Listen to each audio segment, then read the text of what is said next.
Oi, gente, boa tarde. Estou aqui agasalhada porque esfriou aqui em Foz. Não sei se vocês que não são daqui sabem, né? Que aqui quando é frio, é frio.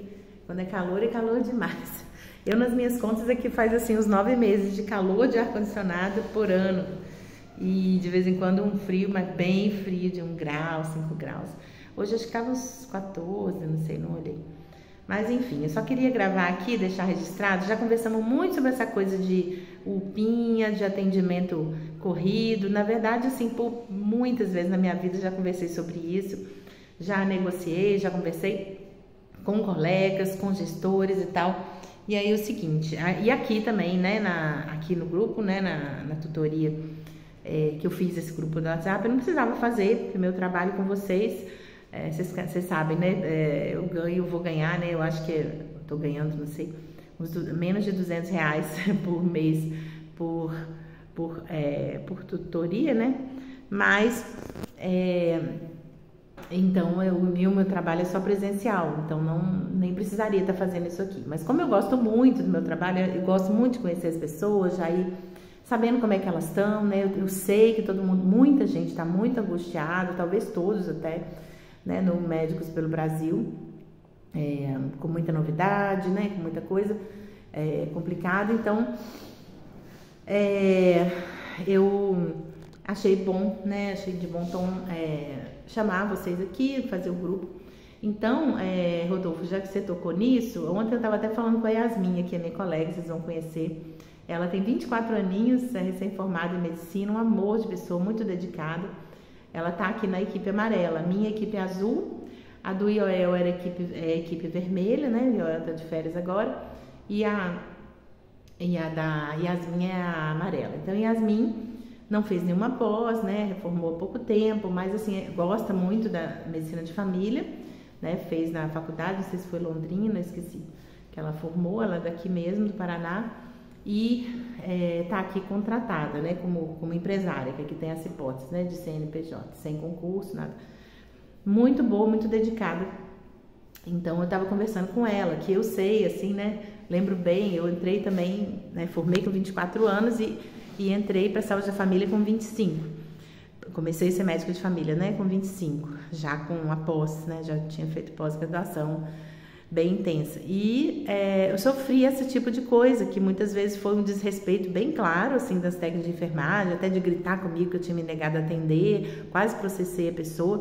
Mas fora isso, no dia a dia é muito comum essa coisa de jogarem paciente demais, né, em especial para pessoa nova. Tô falando da Yasmin porque eu falei assim, que eu vejo isso muito com homens, médicos homens, que eles acham que os médicos são super-heróis, né? Muita gente parece que acha assim, né? E acaba que o médico se dá mal, morre cedo, adoece muito cedo, você já deve ter visto isso, e ou sai correndo também, muda de posto, muda de cidade, né? Com facilidade.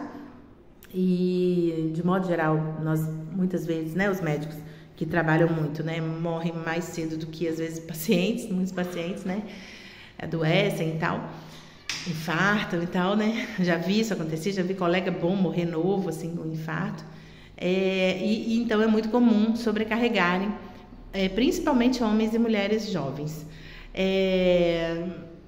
enfim, mulheres mais velhas geralmente têm mais problemas de saúde, acabam sendo um pouco poupadas, mas assim, é muito comum isso daí, de ficar uma coisa meio upinha, tanto a gestão, quanto a enfermagem, acolhimento, a gerência, a gestão da cidade, né? É muito comum eles fazerem isso, tratarem a atenção primária assim. Muita gente não sabe bem o que é atenção primária, não sabe o que é saúde da família, menos ainda, meio que não quer saber e tá errado de quem sabe, né?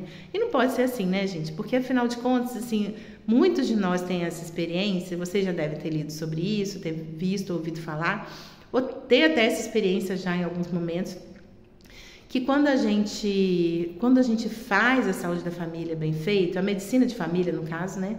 Porque eu falo assim, eu já me acostumei que a gente às vezes quer fazer funcionar a coisa toda, mas a gente não é responsável pela enfermagem, pelo agente de saúde. A gente pode falar, pode sugerir, pode pedir, mas assim, melhor a gente cuidar bem mais do nosso trabalho. Então vamos fazer medicina de família e comunidade, né? Desde que eu fiz a prova de título em 2005 e antes disso, desde que a especialidade tem esse nome, a gente teve muitas discussões, né? Antes chamava medicina geral comunitária. eu, né, que era bem nova quando isso aconteceu, eu resolvi, já tinha passado muitos perrengues, assim, muitos estresses, né? Resolvi focar em ser médica de família. Então, assim, a gente tem que focar em ser um bom médico de família. E a gente tem que explicar, independente se a enfermeira quer ou não quer, a enfermagem quer ou não quer, ou sabe ou não sabe, gosta ou não gosta, de saúde da família ou de medicina de família, a gente tem que explicar o que é o trabalho do médico de família. Inclusive, agora no PMPB, né? Eu tenho falado com o Marco, com o Wilson aqui o seguinte, no grupo, né? Também tenho escrito, assim, que a gente tem que ser claro, bem tranquilo, sem brigar, sem bater boca, mas assim, tem que ser claro que o nosso trabalho, a gente é pago para atender uma comunidade, uma só, bem atendido, resolver o máximo de problemas possível daquela comunidade, atender com o máximo de qualidade possível, e isso inclui demanda, sim, né? Epidemia, sim, dengue, covid, ok, mas não pode nunca deixar de atender criança, puericultura, idoso acamado, pré-natal, né? Consultas ginecológicas, né? Eu acho estranho não fazer preventivo aqui em Foz, não sei se vocês aí nas cidades pequenas fazem, mas eu sempre fiz preventivo durante muitos anos, desde que eu estou em Foz, ninguém me deixa fazer preventivo. Só fiz uma vez aqui no Outubro Rosa, foi bem legal, pude ajudar, um sábado só. Mas, enfim, a gente faz ginecologia também, né? O médico de família faz e tem que fazer, porque se a gente não fizer, é aquilo que um bom coordenador uma vez falou, né? De um jeito bem claro para o pessoal todo poder entender, quem tem pouca escolaridade, né? Quem é da equipe de saúde da família, ou gestores que não estão nem aí. Ele era gestor, ele era secretário de saúde, lá em Juiz de Fora, o Tiago Horta. Agora está em Belo Horizonte. E ele falou uma coisa assim que é bem simples que a gente tem que gravar. São coisas que se a gente não fizer, ninguém mais faz.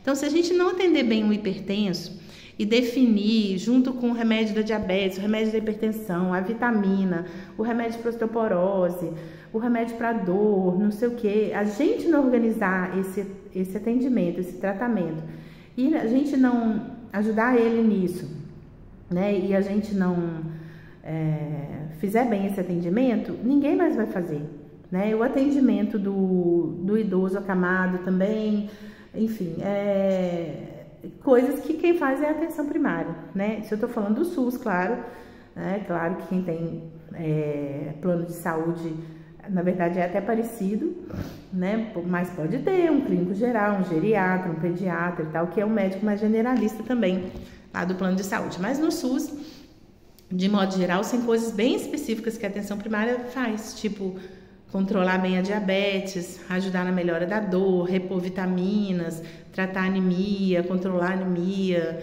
né, encaminhar quando necessário, pedir a fisioterapia dentro do necessário. Então, são coisas que levam tempo mesmo na consulta, não dá para ser 5 minutos, não dá para virar upinha. Então, essa questão de virar upinha é uma questão de dignidade nossa também, mas, ou seja, os colegas de gestão têm que entender que a nossa consulta não dá para ser 5 minutos, e eu já tem anos que eu aprendi isso, que eu já entro onde eu entro, qualquer lugar que eu entro, eu já falo, eu vou começar a trabalhar, falo, tudo bem, estou aqui para ver como é que estão as coisas, vou começar conhecendo a comunidade aos poucos, mas olha, eu não faço, nunca fiz, e nem quero aprender a fazer consulta de 5 minutos, porque o meu trabalho não é consulta de 5 minutos. Então, não façam, gente, não façam. Bata o pé, não façam. Não tem consulta de 5 minutos. Né? Não existe, não é possível escrever, examinar, olhar, ouvir, escrever receita. Isso passa bem de 5 minutos. Então, a questão do tempo é questão individual de cada médico, né? De cada paciente. Mas, em geral, assim, a gente tem que ter o tempo suficiente para isso tudo, né? E para bastante coisa. Então, em geral, é no mínimo assim, uns 15 a 20 minutos, né? Mas varia um pouco de pessoa para pessoa, claro, médico para médico, paciente. Tem paciente que já entra querendo sair, que não tem paciente. Acabei de atender um senhor aqui agora, assim, ele ficou em pé com o braço cruzado, ele quase queria ir embora. A mulher dele praticamente segurou. Mas assim, exame de rotina, até a gente ver o que precisa, o que não precisa de cada um. Não tem exame igual para todo mundo, né? É um pouquinho demorado mesmo. E a gente tem que bater o pé, porque se ninguém fizer isso, ninguém mais faz. Se a gente não fizer isso, ninguém mais faz, né? Então, UPA eu acho muito interessante quando alguém fala assim, tipo, upinha, porque eu sou velha, né? Velho, eu lembro bem quando começou a existir UPA no país, né? Não existia, era hospital. Já peguei pouca gente, mas já peguei uma outra criança no colo, né? E assim, com a mãe, né? Assim, e pus no meu carro e levei para o hospital, porque não tinha nem ambulância direito. Criança com suspeita de meningite, né? Com suspeita de pneumonia grave, poucas vezes assim, né? Graças a Deus eu tive que fazer isso, mas quando não existia SAMU, não existia UPA. E eu lembro bem, então, o seguinte, a minha opinião sobre UPA não é boa. Eu preferia hospital, porque no hospital já tem todos os níveis de complexidade acima da atenção primária. Então, se precisar ir para o CTI, já vai. E a UPA foi um jeitinho brasileiro que foi criado inicialmente lá no Rio de Janeiro, não sei se vocês lembram, né? Mas não vou me alongar aqui. Foi um jeitinho lá, um quebra-galho lá, porque o Rio é um caos mesmo, né? Eu sou de lá, assim, minha cidade é 2 horas do Rio, né? Eu já fui muitas vezes no Rio, meu pai tinha apartamento no Rio, muitas, ao longo de décadas, e eu fui vendo a coisa piorar cada vez mais. E então isso foi um quebra-galho. Depois se espalhou, né? Aí nos governos dos últimos 20 anos, se espalhou pelo país, muita gente acha bom, mas é só um quebra-galho mesmo, gente, vocês sabem, assim, né? Fica ali esperando antes de ir para o hospital, tal, aquela confusão. E eu entendo que a UPA não seria necessária, como não existe isso, né, no resto do mundo, né, ou hospital ou atenção primária, se a atenção primária funciona bem. Então, a atenção primária tem que funcionar bem. O médico tem que ter o tempo de atender certo, e quando é urgência, o médico fica ali, fazendo o que der para fazer, e a equipe, né, e tal, e aí chama essa ambulância para ir para o hospital. Aí vai internar, vai fazer exame, se precisar de ressonância e tal. Mas a gente deveria ter na UBS eletrocardiograma, já trabalhei em UBS com eletro, é muito diferente, né, já deveria ter ultrassom, se não me engano, nas clínicas Barbara Starfield, nas favelas do Rio, tem, já ouvi falar que tem. Raio-X também, seria bom. Aí não precisava de UPA, entendeu? Só que isso é uma decisão política, né? Nem é muito econômica, porque não é nada, é muito caro, mas assim, daria uma diferença enorme, né? Laboratório, às vezes um laboratório simples, ou um transporte para o laboratório ali do exame, enfim. Então, o que a gente tem que fazer não é UPA, não é nada, o que a gente trabalha é atenção primária. E se tem epidemia de dengue, claro, eu já fiquei atendendo dengue, emendando horário de almoço, com gente no soro ali, no soro aqui, enfim, mas assim, dengue, covid se tá bom, tá bom, se tá ruim, tá ruim, então é uma coisa rápida também, geralmente, você não vai ficar perguntando da vida da pessoa ali. Mas sobrecarrega, mas em tudo que sobrecarrega, gente, já queria dar essa dica para vocês, tem que tomar cuidado mesmo com quem está te sobrecarregando, então tem que tomar cuidado e pedindo sempre para a enfermagem, a equipe atendente do balcão, enfermagem, gerente, todo mundo, a gente procurar falar a mesma língua, ou seja, se por exemplo, aqui acontece isso, né? Às vezes estavam sobrecarregando a Yasmin. Se a pessoa não é da área da Yasmin, né, que chegou ali, tal, se eu tô aqui, é melhor ver se passa para mim. Se eu tô com a agenda lotada e a Yasmin tá com a agenda lotada e a pessoa chegou, por exemplo, da UPA, né, que aqui tem acontecido isso muita gente não gosta, eu não acho muito problema isso não. A pessoa chegou da UPA com uma coisa que não foi considerada urgência na UPA, a pessoa precisa mesmo ser atendida na atenção primária, tá certo? Mas não tem que ser hoje. Agora, se a pessoa insiste, porque não é urgência, né? Mas se a pessoa insiste muito que quer ser hoje, o que eu faço? Aprendi lá numa cidade de 5 mil habitantes, lá com um colega, que era o único médico de família de lá, nunca mais esqueci. Lá em Minas, a cidade chama Descoberta. Então, você manda a pessoa sentar e esperar. Se não é urgência, a pessoa está querendo dar escândalo, ela quer... ou alguém botou 3 ou 4 pessoas ali para você atender, a enfermagem botou, você fala, você conversa, pede para a enfermagem, fala que a sua consulta vai demorar mesmo um pouquinho e tal, que você tem que dar atenção. Então, a pessoa vai esperar, então, dentro do possível, para ela não fazer isso, porque senão as pessoas vão esperar e vão começar a reclamar, né? Então, quer dizer, não é você que se adapta a essa confusão, é a equipe e os pacientes têm que entender qual que é o trabalho de atenção primária do médico de família. Você se adapta dentro do possível, ou seja, você vai atender quando der. Se a pessoa tiver que ficar 3 horas sentada ali, eu já vi ficar. Então, o que acontece? A pessoa aproveita aquele tempo para observar bem o movimento do posto e ela pensa bem o que ela quer, né? Ela quer toda vez que ela vai no posto ficar esperando 3 horas, ou ela quer um horário programado igual aquela pessoa que programou o horário.